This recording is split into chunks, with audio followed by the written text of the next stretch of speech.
Supine leg stretch takes a little time, but it is so worth it. Laying on your back, you can start this a few different ways, but here's my favorite. Bending one knee into the chest and holding on the outside of the shin, we can start by warming up the foot, pointing and flexing, and then circling the ankle one way and circling the other. If it's accessible, you can reach through with your peace fingers in between the big toe and second toe, placing your thumb on your big toenail and extending the leg up as you place the opposite hand on your extended leg thigh, grounding downwards. To add some support for the knee for the extended leg, take a blanket from the 8th fold and roll it up lengthwise. This will go directly underneath of the knee. This is especially helpful if you tend to hyperextend the knee. Coming in the same way with your peace fingers and the opposite hand on the extended leg's thigh. You can also open the arm out once you're ready to open the hip, and then looking towards that extended leg, or twisting the head in the opposite direction, looking toward the extended arm. And when you're ready, bringing the leg all the way back up overhead. And then when you're ready, release the leg and have it lower all the way to the ground. Taking a moment here to feel the difference between the sides. And then we'll start again with the opposite side. Bringing that left knee now into the chest and extending the leg up by hooking the peace fingers first. We want to take the leg straight up overhead before we open it so we get a different stretch in the hamstring. As we open the leg out to the side, the head can either turn towards that foot or opening the arm out, looking towards that extended right arm.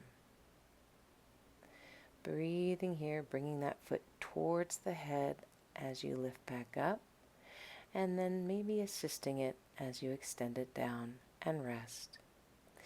Now let's see this with a belt. That's so helpful, especially for those of us with tight hamstrings.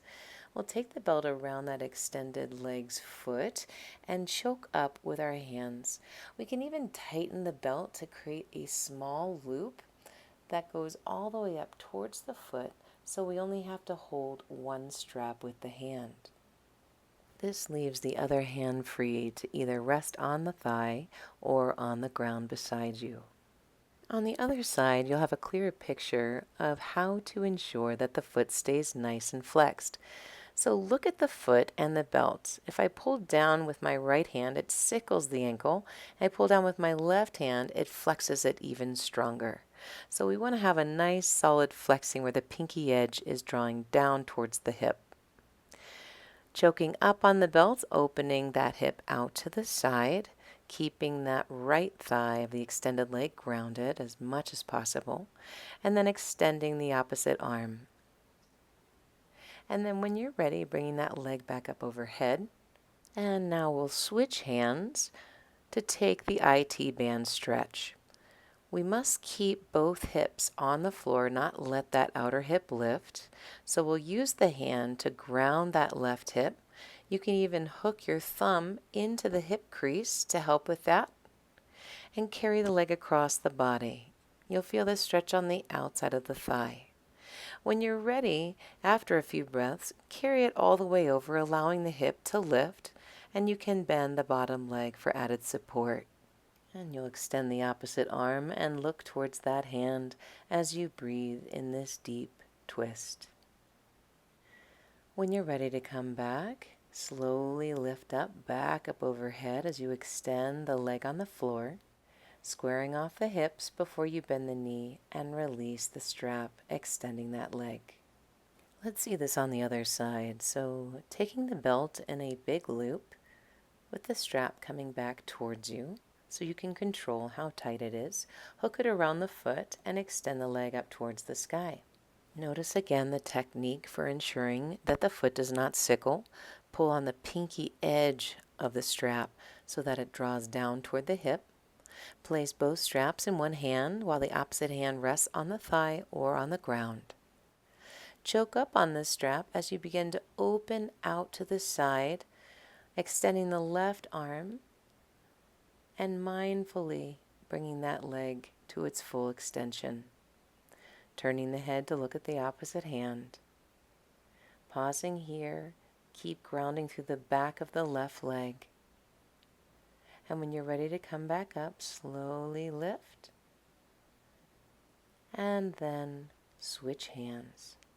Now that the straps are in the opposite hand, you can use the thumb of your right hand to ground that right hip into the floor, keeping it down as you carry the leg across the body, feeling the stretch of the IT band on the outside of the thigh. After a few breaths here, choke up a little further on the belt and then carry the hip up and over into a deep twisting of the body. Bend that extended leg to help counterbalance the twist and extend the opposite arm, looking in that direction to complete the twist with the cervical spine. Breathing here, relaxing completely. And then when you're ready, slowly bring that leg back up overhead, extending the leg on the floor, and then releasing the foot from the strap to let go of the leg and rest. Now to make this more restorative, we'll show you how to use the block to prop up that leg that is opened out to the side.